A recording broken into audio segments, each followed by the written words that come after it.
Assalamualaikum warahmatullahi wabarakatuh. Perkenalkan nama saya Zido Yuazama, NIM 240637755. Saya dari mahasiswa program profesi insinyur reguler. Saat ini saya akan mempresentasikan tugas 2K3L terkait dengan lanjutan dari tugas pertama, yaitu skenario based risk assessment, di mana saya menggunakan Bauti analysis.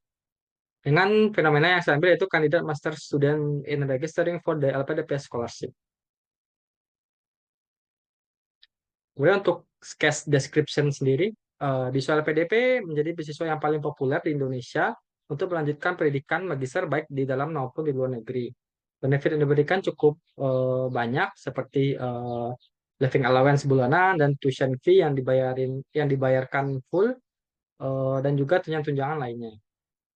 Namun dalam Visual PDP sendiri tentu ada yang lulus dan ada yang tidak lulus. Menurut data website LPDP Kemenku.go.id pada tahun 2024 dibuka Visual LPDP di mana terdapat 20.260 orang pendaftar, di mana yang lulus hanya seperlima atau 20%, yaitu sekitar 4.191 orang.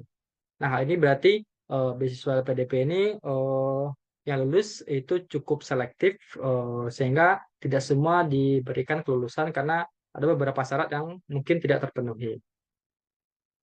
Untuk case analisis sendiri, berdasarkan pengalaman saya pada pendaftaran beasiswa LPDP program magister tahun 2021, yaitu ada tiga seleksi. Pertama itu seleksi administrasi, kemudian ada seleksi bakat skolastik, dan yang terakhir itu ada seleksi substansi atau wawancara.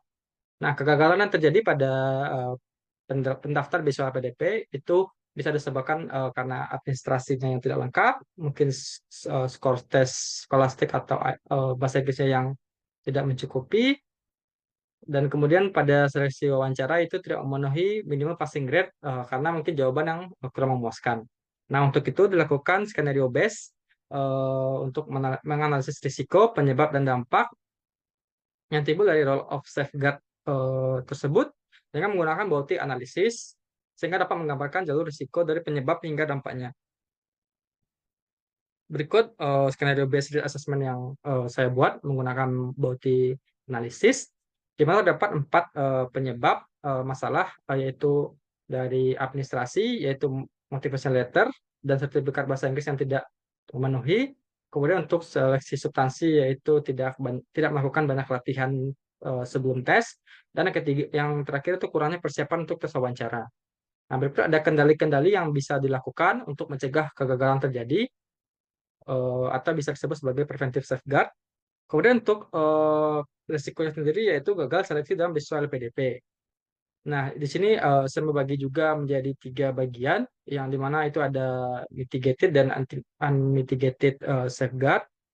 Eh, Kendalinya yaitu yang pertama itu kita kehilangan waktu pada pendaftaran beasiswa LPDP, tidak dapat melanjutkan studi magister segera mungkin segera, sehingga target yang telah dirancang itu akan menjadi mundur. Nah, itu salah satu yang unmitigated safeguard. Kemudian ada juga kendali untuk mencari pekerjaan baru, karena pada bisa PDP mungkin sebagian besar orang itu resign dari pekerjaannya karena fokus untuk pendaftaran visual PDP. Karena di visual PDP sendiri itu ada kontrak di mana tidak boleh bekerja, sehingga dampaknya itu hilangnya pemasukan atau income. Kemudian untuk mitigated safeguard itu bisa dilakukan evaluasi kekurangan pada pendaftaran beasiswa LPDP sebelumnya untuk nanti kita daftar di beasiswa gelombang selanjutnya. Atau bisa juga mencari beasiswa lain yang mengakomodir tempat kuliah yang akan kita tuju. Walaupun dampak yang ditimbulkan mungkin terdapat stres ataupun pressure ya untuk mempersiapkan dokumen beasiswa yang selanjutnya seperti rekomendasi, bahasa Inggris, dan sebagainya. Ini the role of safeguard yang dibuat pada tugas sebelumnya. Kemudian summary-nya yaitu uh, role of safeguard membantu dalam menganalisis skenario terburuk pada penerapan visual PDP. Kemudian untuk body analisis dari skenario base itu berguna untuk analisis risiko sehingga dapat menyelidiki secara menyeluruh penyebab kegagalan dan dampak yang ditimbulkannya, sehingga kita dapat melakukan perencanaan untuk mencegah risiko terjadi dan hal apa saja yang dilakukan jika terjadi kegagalan. Mungkin demikian dari saya sampai sekian yang dapat saya sampaikan. Assalamualaikum warahmatullahi wabarakatuh.